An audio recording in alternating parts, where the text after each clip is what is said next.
ia thona ni e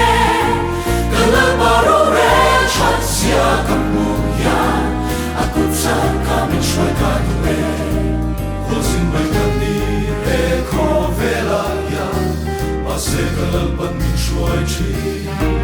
Roluga neilo he kovela ya Kamambo in pechi Sufakele armoy in relasya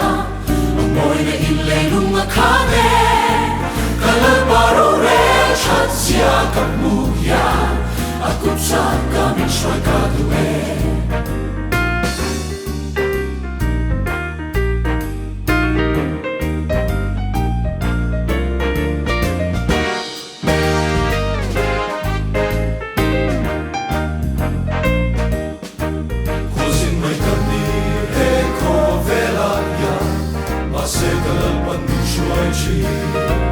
Roluga neilo he kovela ya